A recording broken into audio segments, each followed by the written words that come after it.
तो एक बार फिर से हमारे चैनल पे आपका स्वागत है। आज हम इस वीडियो में पढ़ने वाले हैं यूपीएससी स्पेशल, जो आपके 28 मई को यूपीएससी का एग्ज़ाम होने वाला है प्रीलिम्स का, और जो मेंस का एग्ज़ाम देंगे प्रीलिम्स में पास होने के बाद उनके लिए ये वीडियो और ये वीडियो की जो सीरीज़ है वो बहुत इंपॉर्टेंट रहने वाली है। तो मेंस आंसर राइटिंग और प्रीलिम्स के जो फैक्ट हैं वो आज हम इस वीडियो से शुरुआत करने जा रहे हैं।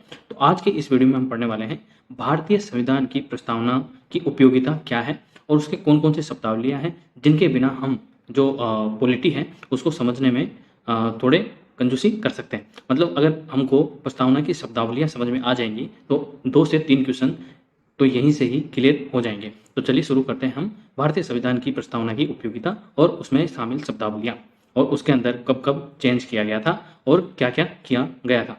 तो चलिए शुरू करते हैं। आज का जो क्वेश्चन है वो है पॉलिटी से भारतीय संविधान की प्रस्तावना की उपयोगिता का समालोचनात्मक परीक्षण कीजिए।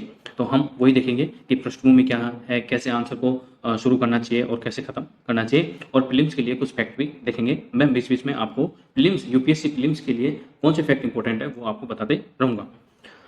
तो चलिए शुरू करते हैं। भारतीय संविधान की प्रस्तावना संविधान के एक संक्षिप्त परिचयात्मक वक्तव्य के रूप में कार्य करती है, जो भारतीय संविधान के मार्गदर्शक उद्देश्य, सिद्धांतों और दर्शन को निर्धारित करती है।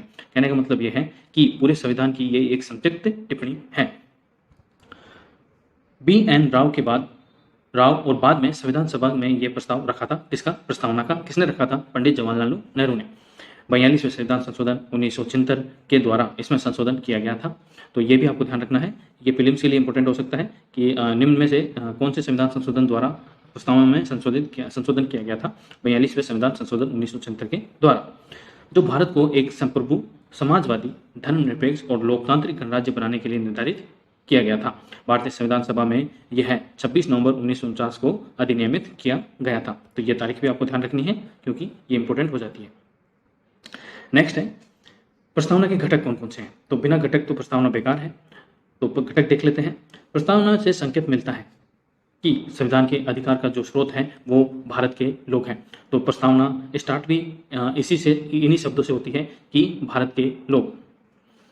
प्रस्तावना भारत को एक संप्रभु यानी कि किसी अन्य देश का कोई दबाव नहीं और खुद के फैसले स्वयं लेना ही संप्रभु कहलाता है। समाजवादी, धर्मनिरपेक्ष और लोकतांत्रिक गणराज्य घोषित करती है।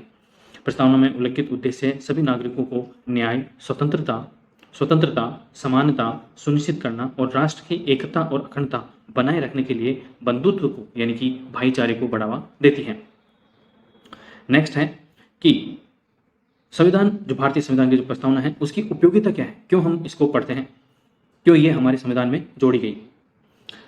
देश के भाग्य को आकार देने में बहुत महत्वपूर्ण भूमिका निभाती है भारतीय संविधान की प्रस्तावना।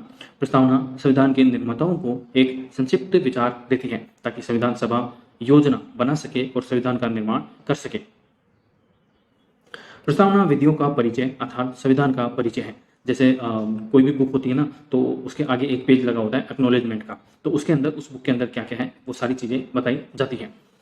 एक प्रस्तावना का अर्थ है विधायिका द्वारा पारित करने के उद्देश्य से की गई घोषणा कानून की और किसी भी कानून की व्याख्या में सहायक होती है। प्रस्तावना का उचित कार्य कुछ शब्दों के अर्थ की व्याख्या करना और कुछ तथ्यों का पाठ करना जिन्हें समझाया जाना आवश्यक है। तो एक शॉर्ट एंड स्वीट पूरे संविधान की व्याख्या यह करती है।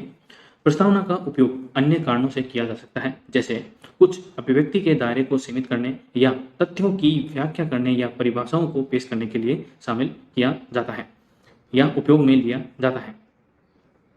इसके बाद प्रस्तावना के विभिन्न पहलू और उसके प्रभाव, जैसे सबसे इंपॉर्टेंट केस है केशवानंद भारती 1973 वाला केस। हमारे संविधान की प्रस्तावना संविधान का हिस्सा है, लेकिन कई बार एग्जाम में ये भी पूछा जाता है कि निम्न क्या ये कथन सत्य है कि जो हमारी प्रस्तावना है वो संविधान का हिस्सा है? तो बिल्कुल यह सत्य है, लेकिन अदालतों द्वारा इसे लागू नहीं किया जा सकता। प्रस्तावना न्यायोचित नहीं है, मतलब प्रस्तावना न्यायोचित नहीं है, उसके ऊपर कोई भी पिटीशन दाखिल नहीं कर सकते। संविधान के अन्य प्रावधानों को समझाने और स्पष्ट करने के लिए अदालतें प्रस्तावना का सहारा ले सकती हैं। यह मत सर्वोच्च न्यायालय ने बेरुबारी संघ मामले और केशवानंद भारती केस में दिया था। 1973 वाले केस में केशवानंद भारती केस। तो ये तो आप समझ ही गए होंगे कि जो संविधान प्रस्तावना है वो संविधान का हिस्सा है। ठीक है, हम भारत के लोग, इससे जो प्रस्तावना है वो स्टार्ट होती है। हम लोग सब स्पष्ट रूप से देश के नागरिक की भागीदारी को बताता है। यह परिभाषित करता है कि संप्रभु प्राधिकरण भारत के नागरिक हैं। यह इस तथ्य को स्पष्ट करता है कि सरकार में निहित सारी शक्ति लोगों द्वारा स्वयं दी जाती है। जैसे कि अपन ने सरकार को बना रखा है और अपनी सुरक्षा और अपने अधिकारों की सुरक्षा के लिए हमने सरकार नाम की एक संस्था बनाई है। ये लोगों द्वारा चुनी जाती है और लोगों के द्वारा ही इसको मतलब लोगों के लिए काम करने के लिए चुनी जाती है। भारत संघ बनाम मदन गोपाल में अदालत ने हम भारत के लोग शब्द का उल्लेख किया और देखा कि हमारे संविधान का संक्षिप्त विवरण यानी कि प्रस्तावना प्राधिकरण यानी भारत के नागरिकों को प्राप्त करती है। भारत के संविधान के 61वें संशोधन, जिसे आधिकारिक तौर पर संविधान 61वां संशोधन अधिनियम 1989 के रूप में जाना जाता है, ने लोकसभा और राज्यों की विधानसभाओं के लिए मतदान की आयु 21 वर्ष से घटाकर 18 वर्ष कर दी थी। तो ये भी कई बार एग्जाम में पूछा गया है और आगे भी पूछा जा सकता है, चाहे फिर वो वन लाइनर क्वेश्चन के रूप में पूछा जाए या फिर कथन के रूप में पूछा जा सकता है कि निम्न में से किस संविधान संशोधन के द्वारा मतदान करने की आयु 21 से घटाकर 18 वर्ष कर दी गई थी। तो 61वें संविधान संशोधन 1989 के अधिनियम के द्वारा। ठीक है, और यह हम उस क्वेश्चन की दृष्टिकोण, पृष्ठभूमि और उस क्वेश्चन के अकॉर्डिंग हम आंसर राइटिंग भी साथ में चल रहे हैं। हम बीच बीच में मैंने प्रीलिम्स के फैक्ट भी बता रहा हूँ आपको, जो आपको ध्यान रखने हैं। इसके बाद आ जाता है कि प्रस्तावना के अंदर कौन कौन से वो शब्द हैं जिनको हमें जानना चाहिए। जैसे सबसे पहला शब्द तो यही है कि संप्रभुता। संप्रभुता का मतलब क्या होता है? तो संप्रभुता का अर्थ सर्वोच्च और पूर्ण शक्ति है। शक्ति का वास्तविक या नामात्र हो सकती है। संप्रभुता की अवधारणा आयरलैंड के संविधान से ली गई है। कौन से संविधान से? आयरलैंड के संविधान से। तो पूछा जा सकता है कि निम्न में से भारतीय संविधान में जो संप्रभुता जो शब्द है वो इसकी अवधारणा किस देश के संविधान से ली गई है? तो आयरलैंड के संविधान से ली गई है। भारत 26 जनवरी 1950 को एक संप्रभु देश बन गया, जिसका अंतर्राष्ट्रीय समुदाय के अन्य सदस्यों के साथ समान दर्जा था और उसने राष्ट्रमंडल राष्ट्रों में रहने का फैसला किया, जो कॉमनवेल्थ जो राष्ट्र हैं उनके साथ। ठीक है, नेक्स्ट है समाजवादी। तो समाजवादी का मतलब, तो समाजवादी शब्द को 42वें संविधान संशोधन द्वारा 1976 में जोड़ा गया। सामान्यतः समाजवादी का अर्थ राजनीतिक आर्थिक व्यवस्था से होता है। कहने का मतलब यह है कि राजनेता तय करेंगे कि किस समाज को कितना चाहिए। प्रस्तावना में इस शब्द को सम्मिलित करने का मुख्य कारण लोगों को अवसर में समानता और बेहतर जीवन प्रदान करना था। मतलब अमीरी गरीबी का भेद मिटाना था। बेसिक डिफरेंस यही है। समाजवादी का मतलब यह है। एयर इंडिया वैधानिक निगम बना यूनाइटेड लेबर यूनियन में अदालत ने कहा कि समाजवाद की अवधारणा का मुख्य उद्देश्य कानून के शासन के माध्यम से सामाजिक व्यवस्था स्थापित करना, मतलब ये पूरी तरह से राष्ट्र पर निर्भर करता है। इसके अलावा मनरेगा, बेटी जैसी विभिन्न कल्याणकारी योजनाएं, बेटी बचाओ बेटी पढ़ाओ, गरीबी उन्मूलन योजनाएं, उज्ज्वला योजना आदि को कमजोरों के हितों की रक्षा करती है भारत के कल्याणकारी राज्य का एक और यह पहलू है। राष्ट्र के सामाजिक कल्याण ताने बाने को सुनिश्चित करने के लिए NFSA national food security act 2013, नए श्रम संहिता कानून, समान अवसर, अधिकारों की सुरक्षा और पूर्ण भागीदारी अधिनियम 1995 आदि जैसे विभिन्न संसदीय अधिनियम लागू किए गए ताकि समाज में समाजवादी व्यवस्था लाई जा सके, मतलब गरीबी और अमीरी का भेद मिटाया जा सके। नेक्स्ट जो हमारा शब्दावली है वो है धर्मनिरपेक्ष। अब धर्मनिरपेक्ष का क्या तात्पर्य है और इसको कब जोड़ा गया ये भी आपको ध्यान रखना होगा। धर्मनिरपेक्ष को 1976 में 42वें संविधान संशोधन के माध्यम से भी जोड़ा गया था। धर्मनिरपेक्ष शब्द का अर्थ है कि भारत का कोई धर्म नहीं है, मतलब एक राष्ट्र का कोई धर्म नहीं है और ना ही राष्ट्र की राजनीति का कोई धर्म होता है और सभी धर्मों को समान रूप से और समान सम्मान के साथ मानता है। व्यक्ति अपना धर्म चुनने के लिए स्वतंत्र है, यह हमारा संविधान कहता है। सेंट जेवियर्स कॉलेज बनाम गुजरात राज्य में सुप्रीम कोर्ट इस मामले में धर्मनिरपेक्षता की अवधारणा की व्याख्या करता है, जिसमें वह कहता है कि इसका मतलब धर्म विरोधी नहीं है, बल्कि इसका मतलब है कि राज्य हर धर्म का सम्मान करेगा और उनकी प्रथाओं में हस्तक्षेप नहीं करेगा, लेकिन किसी भी धर्म का पालन नहीं करेगा। कहने का मतलब यह है कि वह सभी धर्मों को बराबर रूप से देखेगा, उनकी सहायता करेगा, जो अल्पसंख्यक हैं उनकी भी सहायता करेगा, लेकिन किसी भी धर्म को राज्य का कोई धर्म नहीं होगा। नेक्स्ट है इसके अलावा अनुच्छेद 25 स्वतंत्रता की अंतरात्मा यानी सभी व्यक्तियों को स्वतंत्र रूप से धर्म को मानने, आचरण करने और प्रचार करने का समान अधिकार है। अनुच्छेद 26 कहता है प्रत्येक धार्मिक समूह व्यक्ति को धार्मिक और धर्मांध संस्थाओं को स्थापित करने और बनाए रखने और धर्म के मामलों में अपने स्वयं के मामलों का प्रबंधन करने का अधिकार है। तो यह है धर्मनिरपेक्षता जो कि संविधान भारत के नागरिकों को देता है। नेक्स्ट है लोकतंत्र। लोकतंत्र का अर्थ है जनता द्वारा सरकार। जैसे कि अभी कर्नाटक के अंदर चुनाव होने वाले हैं तो जनता सरकार चुनती है अपने अधिकारों की रक्षा के लिए। वह एक संस्था चुनती है जिसे सरकार कहते हैं। ये सरकार का वह रूप है जिसमें लोग अपने प्रतिनिधि का चुनाव करते हैं और अप्रत्यक्ष रूप से सरकारी गतिविधियों में भाग लेते हैं। यूनियन ऑफ इंडिया बनाम एसोसिएशन फॉर डेमोक्रेटिक रिफॉर्म्स में अदालत ने कहा कि लोकतंत्र एक कल्याणकारी राज्य के लिए महत्वपूर्ण है। ठीक है, लोगों को अपने नेता को चुनने का मौका मिलना चाहिए जो लोगों के लिए कार्य कर सकें, मतलब जनता के लिए और जनता का कार्य। भारत में हर 5 साल बाद नियमित चुनाव होते हैं। भारत सरकार भारत के संविधान के अनुसार काम करती है, लेकिन पिछले कुछ सालों में तो ऐसा मुझे लगता नहीं है। हेट स्पीच काफी बढ़ चुकी है, आपको दिखाई भी देता होगा।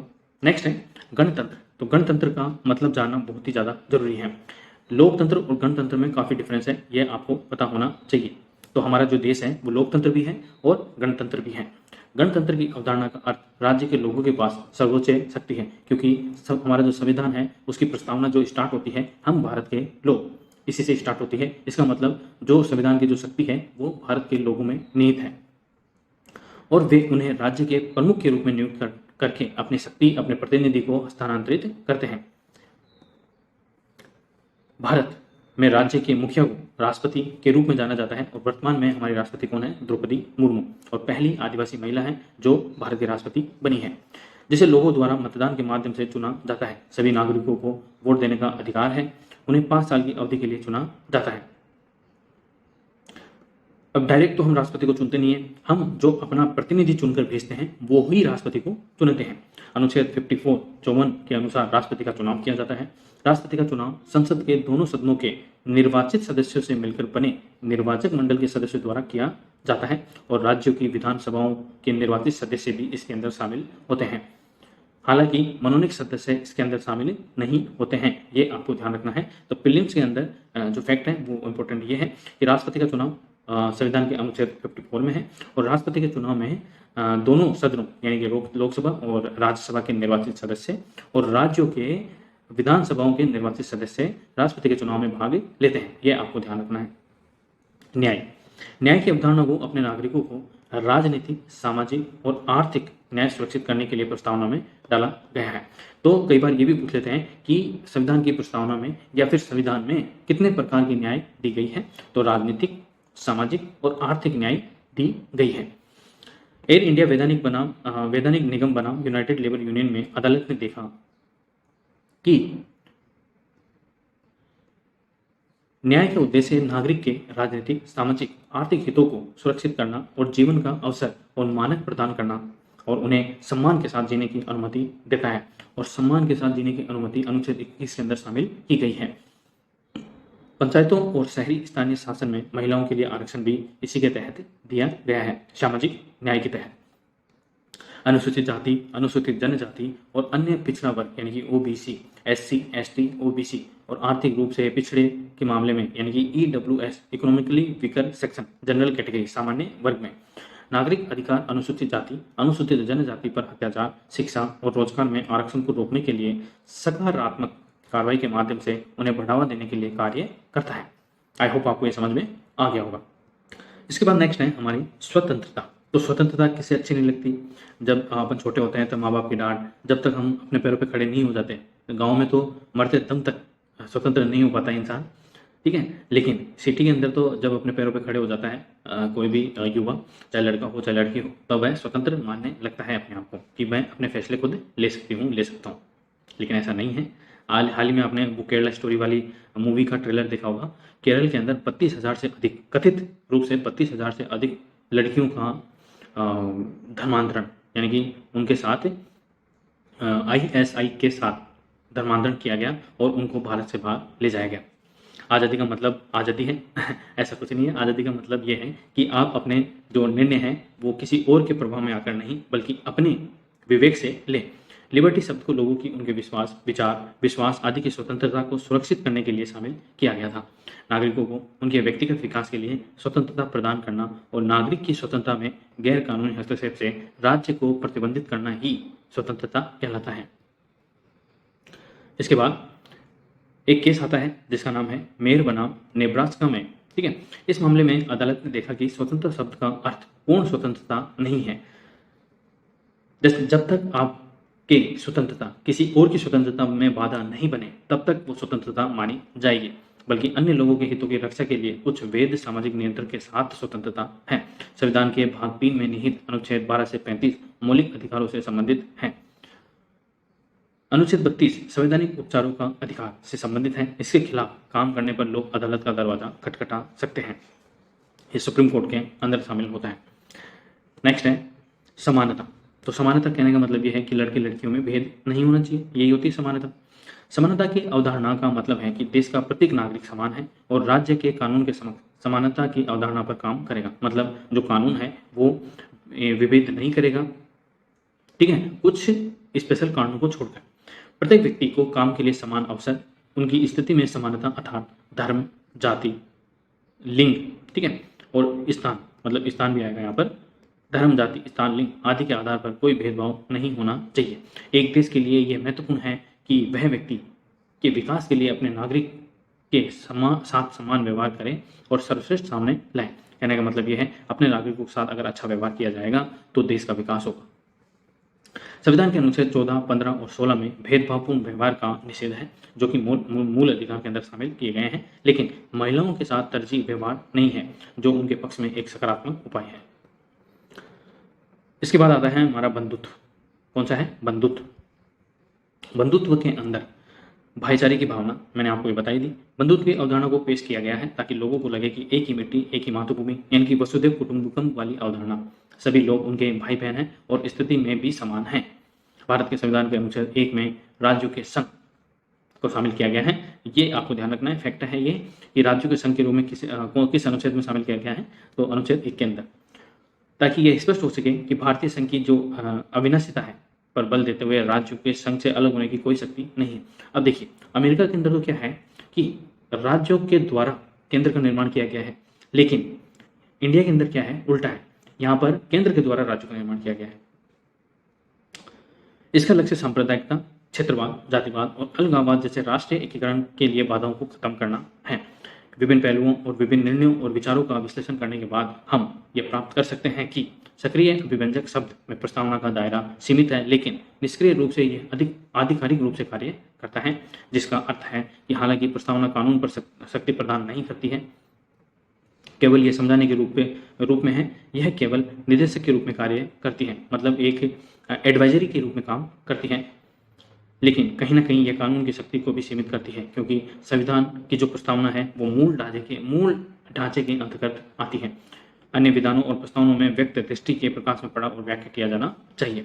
आई होप आपको ये पूरा जो मैंने आपको बताया है प्रस्तावना के बारे में वो आपको समझ में आ गया होगा। हमने शब्दावली भी देखी और उसकी उपयोगिता भी देखी, ठीक है।